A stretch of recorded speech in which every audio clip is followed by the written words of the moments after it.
विलासपुर नाम का एक अनोखा गांव था। घर सबके कच्चे थे, लेकिन मन सबका पक्का। हमेशा वहां चहल पहल रहती थी।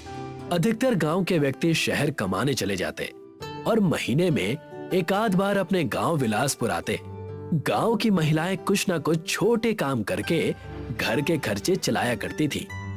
कहाँ जा रहे हो बेटा मोनू? घर चले जाओ, तूफान आ रहा है और बारिश आने की भी संभावना है।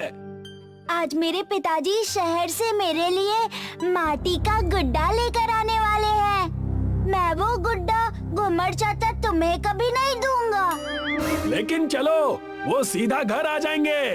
तुम पहले अंदर चलो और पिताजी के ना आने तक तुम अपनी माँ के साथ ही रहना। उस समय मूसलाधार बारिश का संकट था। पूरे गांव के लोग अपने अपने घरों में जाकर बारिश आकर चले जाने का इंतजार कर रहे थे। माँ, पापा कब तक आएंगे? मैं कब से उनका इंतजार कर रहा हूँ। आ जाएंगे बेटा, बस तुम शांत हो जाओ और देखना, वो तुम्हारे लिए बहुत सारे गिफ्ट लेकर आएंगे। कुछ ही देर में बहुत जोरों से बारिश होनी शुरू हो जाती है। गांव पूरा डूबने वाला होता है। तब वही मोनू के पिताजी वहां आ जाते हैं। भाग्यवान, हमें यहाँ से जल्दी ही निकलना होगा, वरना हम यहीं फंस जाएंगे। क्योंकि मौसम विभाग से खबर आई है कि कई दिनों तक बारिश नहीं रुकने वाली। अगर हम यहाँ रहे तो हमारी दिक्कतें बहुत बढ़ जाएंगी। लेकिन हम जाएंगे कहाँ? हमारा घर बार, हमारा ठिकाना, सब कुछ तो यही है और हमारे पास तो अब राशन भी नहीं बचा। और इस घर के अलावा हमारे पास कोई दूसरा ठिकाना भी तो नहीं है। पिताजी, आप मेरे लिए गुड्डा लेकर आए या नहीं? बेटा, गुड्डा तो मैं तुम्हें बरसात के बाद दूंगा, लेकिन मैं तुम्हारे लिए ये बड़ी सी किताब लेकर आया हूँ जिसमें तुम अपनी शिकायत लिख सको। तब उन्हें घुम्मड़ चाचा आवाज देते हैं। अरे चंद्रकांत बेटा, पूरा गांव नदी के उस पार जा रहा है। जब तक बारिश खत्म नहीं होती तब तक हम वहीं रहने वाले हैं। अपना कीमती सामान लेकर हमारे साथ वहां चलो। लेकिन हमारा गुजारा वहां कैसे होगा? हम क्या करेंगे वहां पर?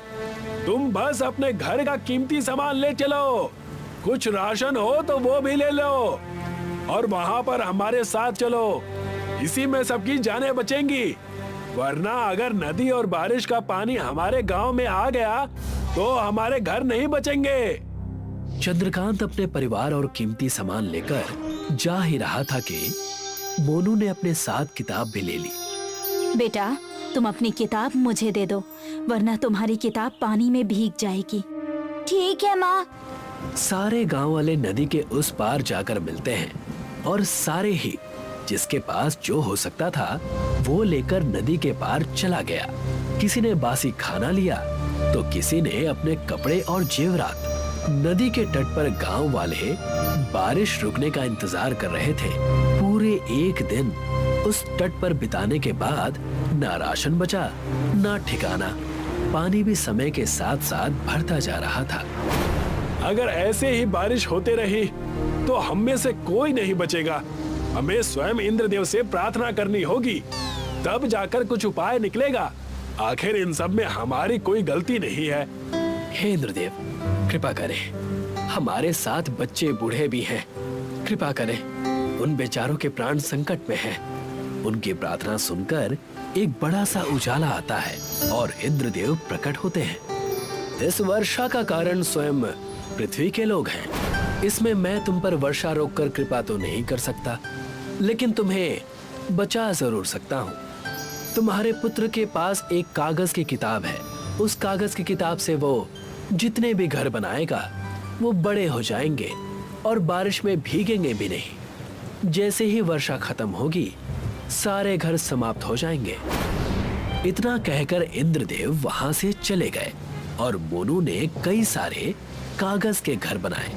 जैसे ही उन्हें जमीन पर रखा वो देखते ही देखते बड़े से कागज के घर बन गए।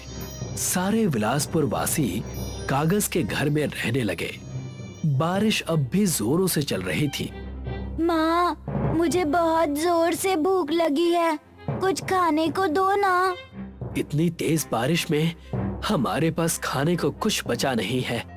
हम क्या बनाकर खिलाएं जिससे बच्चों का पेट भर पाए। चंद्रकांत घुम्मड़ चाचा के कागज के कुटिया में जैसे तैसे चला जाता है। क्या हुआ चंद्रकांत बेटा, तुम इतनी बारिश में बाहर क्यों घूम रहे हो? क्या बताऊं काका, मेरा बच्चा और पत्नी दोनों भूख से कराह रहे हैं। अगर हमने खाने का इंतजाम नहीं किया तो संकट ना आ जाए। जैसे तैसे अब जाकर बारिश हमारे घरों में नहीं आ रही है, वरना हमारा असली घर भी पानी में डूब चुका है। मेरे गांव वाले घर में कुछ चावल और मसाला है, अगर वहां जैसे तैसे पहुंच जाएं, तो कुछ दिनों के खाने का इंतजाम हो जाएगा। मेरे घर पर भी मेरा शहर से लाया हुआ बैग है, अगर हम वहां चलकर अपने लिए कुछ व्यवस्था कर सकते हैं तो बहुत भला होगा।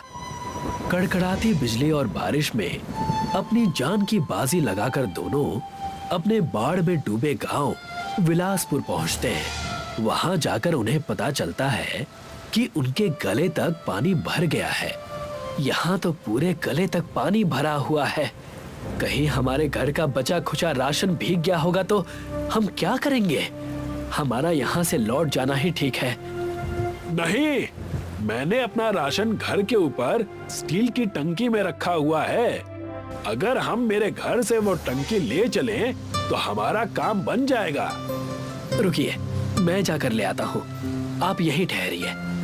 चंद्रकांत घुम्मड़ चाचा के घर जाकर, जो घर पानी से आधा भरा हुआ था, वहां से राशन की टंकी ले लेता है। घुम्मड़ चाचा और चंद्रकांत सारा राशन लेकर कागज के गांव पहुंचते हैं।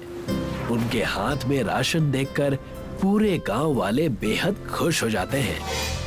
इस चावल से हम खिचड़ी बनाकर खा सकते हैं। इससे हम कुछ दिन और यहाँ अच्छे से बिता लेंगे और सबका पेट भी भर जाएगा। पूरे 2 दिन बीतने के बाद बारिश हल्की कम हो जाती है। लगता है बारिश बंद होने वाली है। अगर ऐसा होगा तो हमारा विलासपुर गांव, वहां जाकर हम रहने लगेंगे। कुछ ही समय में बारिश बंद हो जाती है। सारे बेहद खुश हो जाते हैं। बारिश के बंद होते ही कागज का गांव इंद्रदेव के कहे अनुसार गायब हो जाता है। सारे अपने गांव विलासपुर पहुंचकर पानी कम होने का इंतजार करने लगते हैं। अरे देखो, कच्चे घर इतने भीगने के बाद भी नहीं डूबे। ये जरूर इंद्रदेव की महिमा है। ये अब मैं अपने असली घर में रहूंगा। हाँ बेटा, तुम अब यहाँ पर रहोगे। सारे गांव वाले अपना घर अच्छा पाकर खुशी खुशी विलासपुर में जीवन व्यतीत करने लगते हैं।